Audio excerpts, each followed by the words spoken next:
राधे कृष्णा। जय बोलो सीता रामचंद्र भगवान की जय। श्री राम जय जय राम। श्री राम जय जय राम। जय बोलो सीता रामचंद्र भगवान की जय। जय बोलो राष्ट्र गुरु समर्थ रामदास स्वामी की जय।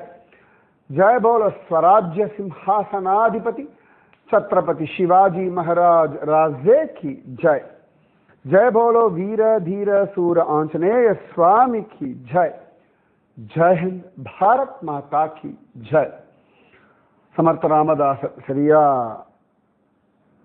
இந்த ஆரம்பிச்சு ஒரு வருஷம் ஆகிறது. இன்னையோட 334 எபிசோட் ஆயிடுச்சு. ஒரு 20 நாள் முன்ன பின்ன அங்கே விட்டுருக்கேன் போல இருக்கு. நவம்பர் 21 எனக்கு தெரிஞ்சு ஆரம்பிச்சேன் அப்படின்னு என்னோட சிஷ்யை சொன்னேன் எனக்கு. ஸோ ஒரு வருஷமா ராமதாசரோட அழகான ஒரு லைஃப். வாழ்க்கை அப்படின்றது மனதை பொறுத்து.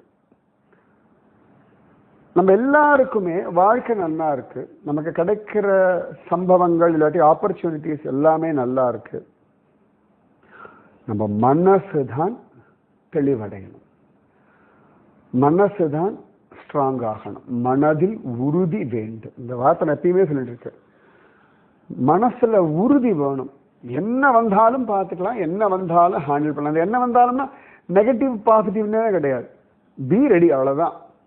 Unexpected be ready. எப்பொழுதுமே உத்தராகண்ட் வரவா கிட்ட சொன்னேன், ரெடி ஃபார் அன்எக்ஸ்பெக்டட், அவ்வளவுதான். எப்போ வேணாலும் என்ன வேணா டெசிஷன் மாற்றிக்க வேண்டும். என்னோட பெரிய அனுபவம் எனக்கு உத்தராகண்ட் தான், ஹிமாலயாஸ் தான். 1000 பிளான் பண்ணுவோம், எல்லா தடவையும் பிளான்ல ஏதோ ஒரு சேஞ்ச் வரும். நான் அக்செப்ட் பண்ணி தான் ஆகணும், ஃபேஸ் பண்ணி தான் ஆகணும். என் பிளானை நான் சேஞ்ச் பண்ணி ஆகணும், ஆல்டர்னேட் பண்ணி தான் ஆகணும். எனக்கு ஆப்ஷனே கிடையாதுங்க. இது ரொம்ப சர்வசாதாரணமாக எனக்கு ஹிமாலயா சொல்லி கொடுத்த ஒரு பெரிய பாடம். யாத்திரையே யாத்திரை ஓடுறேன் அப்படின்னா நம்ம 1000 பிளான் பண்ணுவோம். நிறைய பேர் வருவா, ஒவ்வொருத்தருக்கும் ஒரு விதமாக இருப்பா, ஒவ்வொரு சந்தர்ப்பத்தில் ஒவ்வொரு விதமான அனுபவங்கள் கிடைக்கும். It's very common. அதுக்கேற்ற மாதிரி அட்ஜஸ்ட் பண்ணிட்டு ஆல்டரேட் பண்ணிட்டு போயிட்டே இருக்கணும். இதுதான் லைஃப். யாரும் ஃபிக்ஸ்டாக இப்படித்தான் போகணும்லாம் போக முடியாது.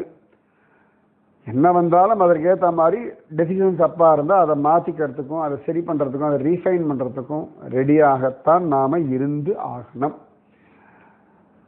கட்டம் போட்டு வட்டம் போட்டுலாம் வாழ முடியாது. ட்ரை பண்ணலாம், மாறிட்டு வட்டத்தை பெருசாக்கணும், அவ்வளோதான். வட்டத்தை தாண்டி வெளில போகிறதா வட்டத்தை பெருசாக்குங்க, இவ்வளோதான்.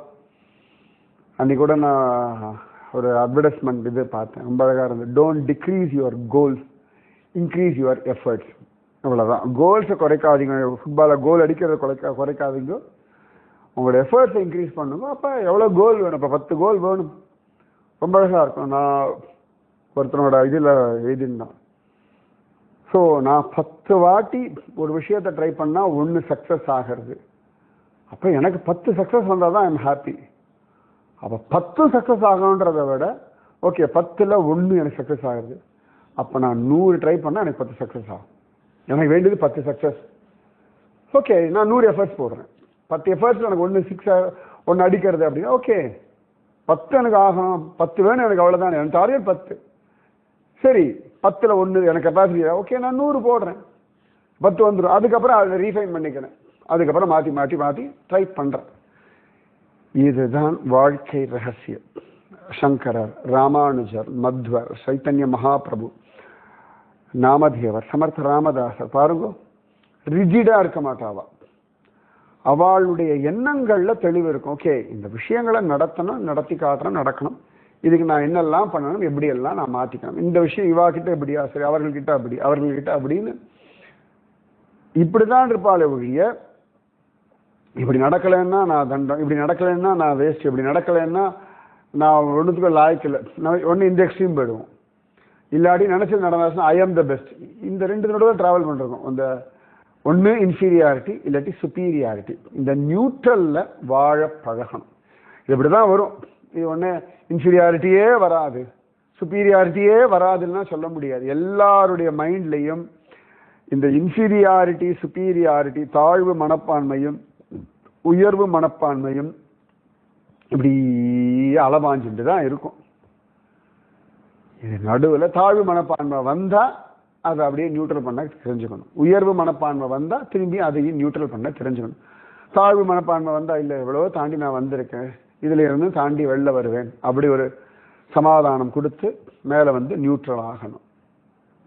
உயர்வு மனப்பான்மை வந்தா எல்லாம் பகவானோட கிருப்பை, நான் போடுற எஃபெக்ட்ஸோட நிறைய கிடைச்சிருக்கு, தேங்க்யூ பகவான். அப்பயும் திரும்பி அதுல இருந்து இறங்கி தாழ்வு மனப்பான்மையில அழகா மேலே ஏறி அதை கம்மி பண்ணணும். உயர்வு மனப்பான்மை சுப்பீரியாரிட்டி காம்ப்ளெக்ஸா கொஞ்சம் இறங்கி நியூட்ரல் பண்ணிக்கணும். இதுதான் வாழ்க்கையின் ரகசியம். இப்ப லோ பிபி ஆகிறது, லோ சுகர் ஆகிறதுனா அது ஒரு விதமாக ஹேண்டில் பண்ணுவா. ஹை பிபி, ஹை சுகர் அப்படின்னா அதுக்கேற்ற மாதிரி சர்க்கரையை குறைங்கோ, உப்பை குறைங்கோ, எல்லாம் நியூட்ரல். இந்த பேலன்சிங் தான். எல்லா வியாதி வந்தாலும் சரி, எது வந்தாலும் சரி, balancing balancing balancing. So balance பண்ண கற்றுக்கோங்க. கழக்கூத்தாடிகள் மாதிரி கைத்து மேலதான் நடப்பா. அவ கைத்து மேல நடந்து கீழே விழாம இருக்க பேலன்ஸ் பண்ண கத்துண்டார்கள். சைக்கிள் ஓட்டுறோம், சைக்கிள் என்ன இன்னி வரைக்கும் பேலன்சிங் தான். டூ வீலர் ஓட்டுறோம், பேலன்சிங் ஒண்ணுதான். சைக்கிள்ல நடக்கும்போது ஒரு பேலன்சிங் இருக்கு, சைக்கிள்ல போகும்போது இன்னும் கொஞ்சம் பேலன்ஸ் பண்ணணும். அது ஸ்பீடா போகும்போது இன்னும் பேலன்ஸ் பண்ண தெரியணும். அதே ஸ்கூட்டர்ல போறோம்னா இன்னும் ஸ்பீடு, சைக்கிள்ல 5 கிலோமீட்டர் 10 கிலோமீட்டர் ஸ்பீட்ல போறோம்னா ஸ்கூட்டர்ல 30-40 கிலோமீட்டர் ஸ்பீட்ல போகும். அப்ப அதுல பேலன்சிங் தெரியும். ரேஸ் பைக் ஓட்டுவா, அவளுக்கு அந்த ட்ரைனிங்கே அப்படி இருக்கும். ரேஸ் அந்த ஃபார்முலா 1 கார் ஓட்டுறாள்னா அவளுக்கு அப்படி ஒரு ட்ரைனிங் கொடுப்பா. ஏன்னா ஃபிராக்ஷன் ஆஃப் செகண்ட்ல முன்னாடி போன கார் டக்குன்னு நிற்கும், அடி அவன் திரும்புவான். இவ ஓவர்டேக் பண்ணா அந்த ஃபிராக்ஷன் ஆஃப் செகண்ட்ல இவ சைடு அடிச்சு அப்படி ஓவர்டேக் பண்ணிட்டு போகணும். அதுக்கேற்ற மாதிரி அவளுடைய ட்ரைனிங் மாறுபடும். ஸோ பேலன்சிங் தான். Life is all about balancing. நல்லா ஞாபகம் வச்சுக்கோங்க. மனுஷர்களை பேலன்ஸ் பண்ண கற்றுக்கணும், நம்ம வெயிட்டை பேலன்ஸ் பண்ண கற்றுக்கணும், நம்ம எண்ணங்களை பேலன்ஸ் பண்ண கற்றுக்கணும், டயட்டை பேலன்ஸ் பண்ண கற்றுக்கணும். எல்லாமே ஒர்க் லைஃப் பேலன்சிங், எல்லாமே emotional balance. Life is all about balancing. Financial balancing, இவ்வளோதான். இந்த மாதம் நிறைய செலவு வருதா, ரைட், இது எப்படி பேலன்ஸ் பண்ணணும். இப்போ நிறைய வரவு வருதா, இது எப்படி சேவிங்ஸில் போடணும், எப்படி பேலன்ஸ் பண்ணணும். லைஃப் எல்லாமே பேலன்சிங் தான். கிருஷ்ணாவுடைய வாழ்க்கை எடுத்து பார்த்தோம்னா முழுக்கவே பகவான் பேலன்சிங் தான் பண்ணிட்டு இருப்பான். ஸோ பேலன்ஸ், இது நல்லா ஞாபகம். Life is all about balancing balancing balancing. அது அவ்வளவு அழகா அந்த பேலன்சிங் தான் நீங்க கற்றுக்கொள்ள வேண்டிய ஒரு பெரிய விஷயம். மகாத்மாக்கள் எல்லாருமே அந்த விஷயத்தை தான் அவ்வளவு அழகா பண்ணிட்டு இருக்கா. சமநிலைப்படுத்துதல்னு பேரு. சமநிலையில எப்படி நம்மள ஹேண்டில், ஒவ்வொரு நாளும் கோபம் வந்தாலும் சமநிலையில உடனே வர தெரியும். துக்கத்தை இருந்தாலும் திரும்பி அதுல இருந்து பவுன்ஸ் பேக், திரும்பி அதுல உதிச்சு வெளில வந்து சமநிலைப்படுத்திக்கணும். சமநிலை, இதுதான் ரகசியமே. அந்த சமநிலைக்குத்தான் எல்லா பிரயத்தனமும் ஒவ்வொரு நாளுமே நாம பண்ணணும். சமர்த்த ராமதாசர் இதைத்தான் சிஷ்யர்களுக்கு சொல்லித்தர. இப்ப நமக்கு லைஃப்லயே தான் சொல்லி கொடுத்துருக்காரு, பேலன்ஸ்டா இருங்கோ. இதுதான் இது. சமர்த்த ராமதாசருக்கு அவ்வளவு அழகா எந்த ஒரு சிச்சுவேஷன்னாலும் அதுல நான் என்ன பண்ணணும், இந்த விஷயத்துல நான் இதை எப்படி ரியாக்ட் பண்ணணும், நான் எப்படி ரெஸ்பாண்ட் பண்ணணும், இந்த விஷயத்த நான் என்ன பண்ணணும், இந்த விஷயத்துல என்னுடைய கடமை என்ன, என் பொறுப்பு என்ன, என்னுடைய பெர்சன்டேஜ் என்ன. நிறைய விஷயங்கள் உலகத்துல நடக்கிறது. இதுல என்னிடத்துல என்ன இருக்கு. இப்ப கொரோனா வந்தது, நாம யாரும் ஊசி கண்டுபிடிக்க, மெடிசன் கண்டுபிடிக்க நாம ட்ரை பண்ணவே இல்லை. நாம எல்லாம் என்ன பண்ணோம், வீட்டில் இருந்து பழகின்றோம், மாஸ்க் போட பழகின்றோம். வீட்டில் இருக்கிறவாளுக்கு ஏதோ கொரோனாலாம் வந்தாலும் அவளை தனிமைப்படுத்திட்டு அவளை பாதுகாத்துக்கு, நம்மளை பாதுகாத்துக்கிறதும், இவ்வளவுதான் நம்ம கிட்ட ஆப்ஷன் இருந்தது. அதே டாக்டர்ஸா இருந்தவாள்லாம் ஹாஸ்பிட்டல் போகணும், அவளையும் காப்பாத்திக்கணும், அடுத்த வாழையும் காப்பாற்றணும். ஆம்புலன்ஸ் டிரைவர்ஸ் நிறைய பேர் பார்க்கலாம். அவளும் டெய்லி வேலையில மனுஷாவோட இன்டராக்ட் பண்ணணும், அதுலேயும் அவளுக்கு இப்படிதான் இருந்தது. ஸோ உங்கள் லெவல்ல எந்தெந்த விஷயத்துல உங்க லெவல்ல என்ன பண்ண முடியுமோ அதுதான் நீங்க பண்ணணும். ஒரு கல்யாணத்துக்கு போறது, இல்லாட்டி ஏதோ ஒரு கெட் டுகெதர், அங்கே ஏதோ சாப்பாடு உங்களுக்கு பெருசா ஒன்றும் செட் ஆகலை, உங்களுக்கு பிடிச்ச மாதிரி இல்லை, இல்லாட்டி உங்களுக்கு ஒத்துக்கிற மாதிரியான ஐட்டம் இல்லை, அதுல எது ஒத்துக்குமோ அதை சாப்பிட்டுட்டு, அதுல எவ்வளவு முடியுமோ சாப்பிட்டுட்டு நீங்க அங்கிருந்து நகரத்தான் பார்க்கணும். அதை விட என்ன சமையல் பண்ணியிருக்கா, இதெல்லாம் மனுஷன் சாப்பிட முடியுமா, இதெல்லாம் சொல்லி பிரயோஜனமே இல்லை. அவள் ஏற்பாடு பண்ணியிருக்கா, அவங்ககிட்ட கேட்டான்னா எனக்கு அவ்வளோ உடன்பாடலை, எனக்கு அவ்வளோ பிடிக்கலை. கல்யாணத்துக்கே வரா, எல்லாரும் சாப்பாடு நல்லா இருக்கணும்னு சொல்ல முடியாது. எத்தனையோ யாத்திரைக்கு போகிறோம், பல ஹோட்டல்களில் தங்குவோம். சில ஹோட்டல்லாம் நான் சொல்லுவேன் இந்த சூப்பராக அது நல்லா இருக்கு நல்லா இருக்குன்னு சில பேர் அவ்வளோ ஓஹோடு இல்லையே குடிச்சு. ரைட், உங்களுக்கு பிடிக்காம இருக்கலாம், எனக்கு பிடிச்சிருக்கு. இதுக்கு ஐயோ நம்ம எவ்வளோ தூரம் சொன்னோம் அவளுக்கு பிடிக்கலையே, நான் உட்காந்து ஆழலாம் முடியாது. எனக்கு கம்ஃபர்டபுளாக இருந்தது. சில விஷயங்கள்லாம் ஓகே இது க்ளீனாக இருக்குது, நீட்டாக இருக்குது, அது ஓகே வித் திஸ், அவ்வளோதான். அதுலேயே சில பேர் குறையா தோணும், அது அவாவா பாடு, அது அவாவா தனியாக பார்த்துக்க வேண்டியது. ஸோ எந்த லெவலுக்கு எந்த விஷயத்தில் நான் எவ்வளவு தூரம் என்ன வளைச்சிக்கலாம்னு எனக்கு ஒரு நியதி உண்டு. இதுக்கு மேலே நான் வளையக்கூடாது, இதுக்கு மேலே நான் ரிஜிடாக இருக்கவும் கூடாது. ரெண்டுமே இருக்குது. நம்ம என்ன பண்ணுறோம்னா வளைய வேண்டிய இடத்துல ரிஜிடாக இருக்கும், ரிஜிடாக இருக்க வேண்டிய இடத்துல வளையறோம். ரெண்டுமே தப்பு. இது ஒரு நாள்லாம் தெரியாது. நீங்கள் எவ்வளவு நாமஜபம் பண்ணாலும் அனுபவத்தில் புரியும். எதுக்கு நாமஜபம் பண்ணுறோம் அப்படின்னா உள்ளே இருந்து வர அந்த இன்ஸ்ட்ரக்ஷன்ஸை கிளியராக கேட்பீங்க. எதுக்கு பக்தி பண்ணுறோம், எதுக்கு நாமஜபம் பண்ணுறோம், எதுக்கு கோவிலுக்கு போகிறோம், எதுக்கு பாராயணம் பண்ணுறோம், எதுக்கு மெடிடேஷன் பண்ணுறோம்னா இந்த இன்ட்யூஷன் ஒன்று சொல்லுவோம். நம்ம உள்ளுணர்வுன்னு பேர் இருக்கு. நம்ம உள்ளுணர்வு ரொம்ப அழகாக கைடு பண்ணுறது. இந்த உள்ளுணர்வு என்ன ஆயிடுதுன்னா பல சந்தர்ப்பங்களில் பல பேருடைய வார்த்தைகள், இன்னைக்கு கூட ஒரு வீடியோ பார்த்துருந்தேன். சின்ன குழந்தை அதுக்கிட்ட கொண்டு போய் ஒரு பாம்பை விடுறா. குழந்தைக்கு ஒரு துளி பயம் இல்லை, பாம்புக்கும் குழந்தைகிட்ட பயமே இல்லை. அதுக்கு தெரியாது இது விளையாடுறது என்ன அட்டாக் பண்ணலைன்னு. அப்போ அவள் சொல்றா எந்த குழந்தைக்கும் ஃபியரோட வர்றதே கிடையாது, ஃபியர் ஹஸ் பீன் இன்டியூஸ்டு. சுற்றி இருக்கவா பேசி ஆயிரம் சொல்லி பயத்தை நாம திணிக்கிறோம். இதேதான் நம்ம வாழ்க்கையில் நடந்திருக்கு, இதேதான் நம்ம வாழ்க்கையிலும் நடந்திருக்கு. நமக்கு தெரியாம நம்மள யாரோ பயம் திணிச்சிருப்பா, நமக்கு தெரியாம நம்ம யார் மேலே பயத்தை திணிச்சிருப்போம். இதெல்லாம் எக்ஸ்பீரியன்ஸ்ல வந்து கொஞ்சம் கொஞ்சமாக ஃபில்டர் பண்றது. ஸோ பக்தி பண்றது, நாமஜபம் பண்றது, தியானம் பண்றது, பாராயணம் பண்றது, கோவிலுக்கு போகிறது எல்லாமே எதுக்குன்னா உங்க இன்ட்யூஷனை நீங்க புரிஞ்சுக்கிறதுக்கும் அதை தெளிவா உணர்றதுக்கும் அதை கரெக்டா ஃபாலோ பண்றதுக்குமாகத்தான் பக்தின்ற ஒரு சிம்பிள் விஷயத்தை சொல்லிட்டு இருக்கோம். அந்த இன்ட்யூஷன், உங்க உள்ளுணர்வு. பசிக்கிறது உங்க உள்ளுணர்வு தானே சொல்றது, தாகம் எடுக்கிறது உங்க உள்ளுணர்வு தானே சொல்றது, தாகம் சரியாயிடுத்து தண்ணி போதும்னு உங்க உள்ளுணர்வு தானே சொல்றது. அப்போ உங்க உள்ளுணர்வு உங்களுக்கு கைடு பண்றது. அதை நீங்க மேற்கரிக்கும் போது தான் பிரச்சனையில மாட்டிக்கிறது. உங்க உள்ளுணர்வு கிளீனா சொல்றது இதெல்லாம் உனக்கு வேண்டாம், இதெல்லாம் உனக்கு வேணும், இதெல்லாம் நீ பயப்படாத, இதெல்லாம் நீ டெசிஷன் எடு. உங்க உள்ளுணர்வு உங்களுக்கு ரொம்ப அழகா சொல்றது. பயம் வேற உள்ளுணர்வு. பயத்துல சில சமயத்துல உள்ளுணர்வு நினைச்சுப்போம், இன்ட்யூஷன் கிடையாது. இதெல்லாம் பயம். நீங்க கிளீனா பார்க்கலாம், வாஷ்ரூம் வருதுன்றது பயத்துல எல்லாம் வராது, உள்ளுணர்வு சொன்னாதான் வரும். தாகம், பசி, சில விஷயங்கள்லாம் கரெக்டா அந்த இன்ட்யூஷன் சொல்லும். தூக்கம் வந்து நம்மளே தானா இங்கே சாஞ்சுப்போம், கம்ஃபர்டபுளா உக்காந்துப்போம். கரெக்டா இன்ட்யூஷன் சொல்லும் உனக்கு தூக்கம் வருது, உடம்ப கொஞ்சம் ரிலாக்ஸ் மோட்ல ரெஸ்ட் மோட்ல வெய். அது எங்க இருக்கோமோ அதுல எப்படி கம்ஃபர்டபுளா இருக்குமோ அதுல இருப்போம்.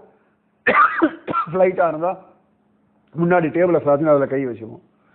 ட்ரெயினா இருந்தா பக்கத்துல இருக்க தோல்ல சாஞ்சிரும், இல்லாட்டி பின்னாடி சாஞ்சிரும். நம்ம மடியிலேயே பேகை வச்சுண்டு பாம்பே ட்ரெயின்ல பார்த்துருக்கேன்.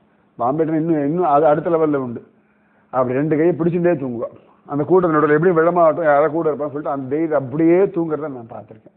குழந்தைகள் அப்பா அம்மா தோல்ல தூங்குறதே, மடியில தூங்குறதே, தூளில தூங்குறதே. ஸோ இந்த இன்ட்யூஷன், இந்த உள்ளுணர்வு அழகா. அதனால எந்த விஷயத்துல நீங்கள் எவ்வளவு தூரம் உங்க எஃபர்ட்ஸ் போடணும், எந்த விஷயத்துக்கு எவ்வளவு தூரம் உங்க மனசுல நீங்க விலை கொடுக்கணும், அதுக்கு வெயிட்டேஜ் கொடுக்கணும்ன்றது உங்களுக்கு தான் கிளாரிட்டி வரணும். சமர்த்த ராமதாசர் எப்பொழுதும் அது யோசிப்பார், இந்த விஷயத்துல நான் என்ன செய்ய வேண்டும், அவ்வளவுதான். இந்த விஷயத்துல நான் எப்படி ஹேண்டில் பண்ணணும், இந்த விஷயத்த நான் எப்படி பார்க்கணும், இந்த விஷயத்துல என் முயற்சி எவ்வளவு, இந்த விஷயத்துக்கு நான் முயற்சி பண்ணணுமா வேண்டாம். நம்ம யாரும் கொரோனா ஊசி கண்டுபிடிக்கிறது நம்ம யாரும் கிளம்பவே இல்லையே. அவாவா சொன்னதை பண்ணிட்டு இருந்தோமே ஒழிய நம்ம யோசிக்கிறீங்க நன் ஆஃப் மை பிசினஸ், எனக்கு வராது, எனக்கு தெரியாது, அவ்வளவுதான். சில விஷயம் நம்மளால முடியும், நமக்கு தெரியும், அப்ப அதை பண்ணணும், அவ்வளவுதான். சமர்த்த ராமதாசருடைய அழகான அந்த ஒரு மெச்சூரிட்டி லெவலை சொல்லும்போது அவருடைய சின்ன வயசுல நடந்த ஒரு விஷயத்தை சொல்லுவா. சமர்த்த ராமதாசருடைய பல விஷயங்களை நான் மிக்ஸ் பண்ணி சொல்லிட்டு இருக்கேன். அவருடைய சின்ன வயசு ஒரு சந்தர்ப்பத்தில் சமர்த்த ராமதாசருடைய அப்பா எல்லாம் குல்கர்ணி, அக்கம் பக்கத்தில் இருக்கக்கூடிய கிராமங்கள், அந்த கிராமத்து விஷயங்கள், அதாவது நம்ம எல்லாம் வந்து கர்ணம்னு சொல்லுவோம் நம்ம தமிழ்நாட்டிலெல்லாம். அந்த கிராமத்தினுடைய வயல்வெளி கணக்கு, யாரோட வயல் எவ்வளவு தூரம் இருக்கு, எல்லாமே ஒரு கோவில் நலங்கள் என்ன, யாருக்கெல்லாம் குத்தகை, அந்த ஊரினுடைய ஃபுல் கணக்கும், யார் யார் வீடு இருக்கு, எத்தனை தெரு இருக்கு, யாருடைய பிள்ளை யார், எந்த ஊர்ல இருக்கா. ஸோ அந்த ஊர்ல ஒரு இன்ட்ரூடரோ இல்லாட்டி யாராவது ஒருத்தர் வெளியிலேருந்து வந்து ஏதாவது ஒன்றும் ஆக்கிரமிச்சிட முடியாது, கரெக்டா அவளுக்கு தெரிஞ்சிடும். அந்த மாதிரி குல்கர்ணி அப்படின்னு சொல்லுவா. ஏன்னா சமர்த்த ராமதாசருடைய அப்பாவும் குல்கர்ணியா இருந்திருக்காரு, அண்ணாவும் கங்காதரும் குல்கர்ணியா இருந்திருக்காரு. ஆக்சுவலா இவரு இருந்திருக்காங்க, ஆனா அதுக்குள்ள அவர் கிளம்பிட விஷயம் தெரிஞ்சு கொஞ்ச காலம் ஒரு அளவு விஷயம் தெரிஞ்சிருக்காள் தான். அப்போ ஒரு சந்தர்ப்பத்தில் இவரை பார்க்கறது நிறைய பேர் அப்பப்போ வருவா. கிராமத்து விஷயங்கள் அக்கம் பக்கத்தில் ஒரு 10-18 சுற்றி வர 18 பட்டி கிராமங்கள்னு சொல்லுவா இல்லையா, அந்த மாதிரி ஹேண்டில் அவர் பண்ணிட்டு இருந்ததுனால ஒரு சந்தர்ப்பத்தில் நிறைய பேர் அதாவது உட்காரத்துக்கு இடம் பத்தல, இருக்கிற சின்ன வீட்டுக்குள்ள எல்லாரும் உட்காந்து எல்லாருடைய விஷயத்தையும் கேட்டு பேசி அதை ஒரு அஃபிஷியலா ஒரு ரூம் மாதிரி இல்லை, இருக்கிற இடத்துலயே அவர் பண்ணிட்டு இருந்தார். வீட்டுக்கு இடம்லாம் பெருசா இருக்கு, பட் ஆனா இந்த மாதிரி வந்தா ஒரு இடத்துல ஒரு கான்ஃபரன்ஸ் சொல்ல முடியாது, அவாவா வந்து உட்காந்து பேசி ஒரு 10-15 பேர் உட்காந்து எழுதுறதுக்கு கஷ்டமா இருந்தது.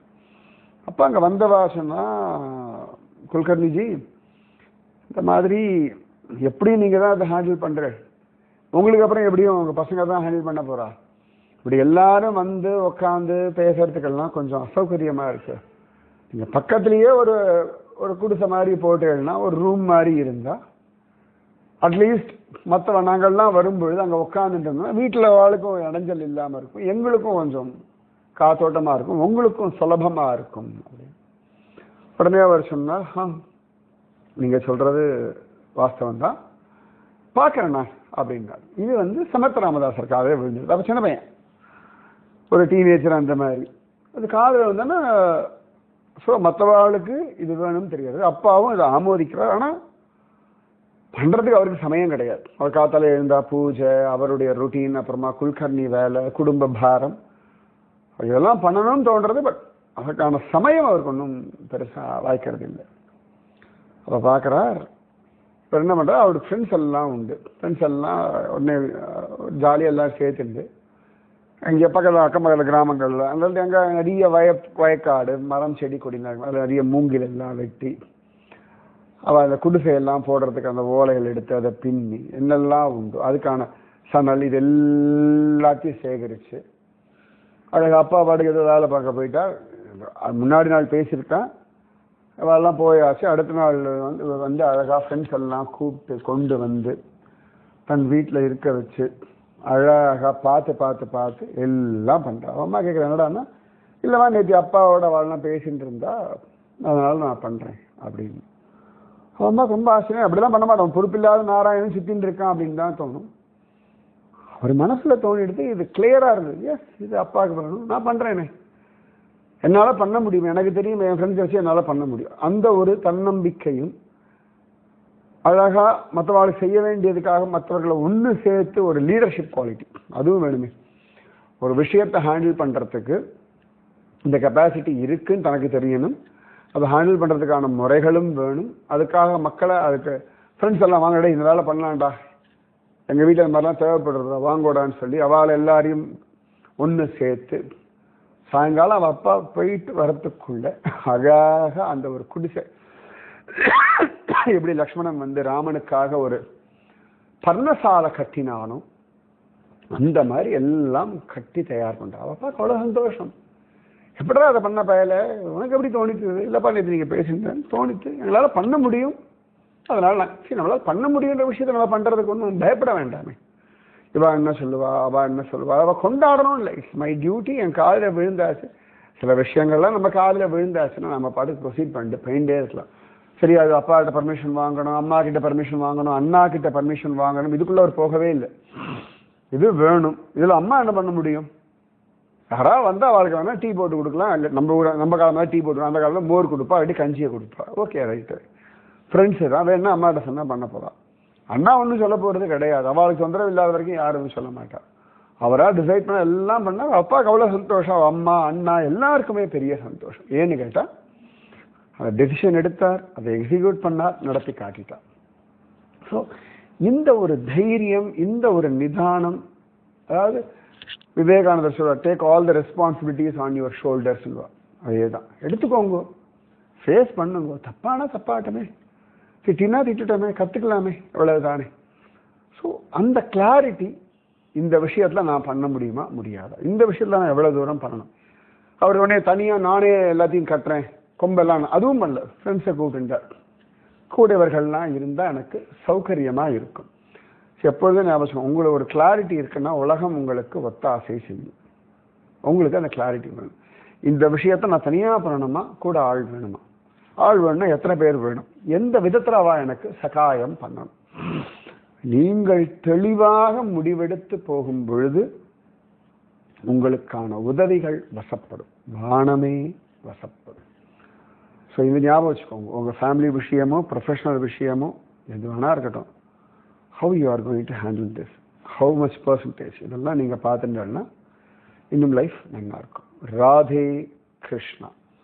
ஸ்ரீராம ஜெய ராம ஜெய ஜெய ராம, ஸ்ரீராம ஜெய ராம ஜெய ஜெய ராம.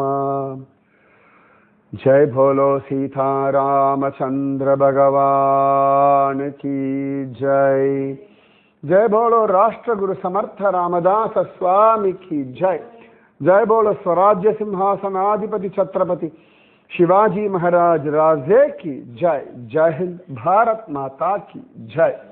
राधे कृष्णा.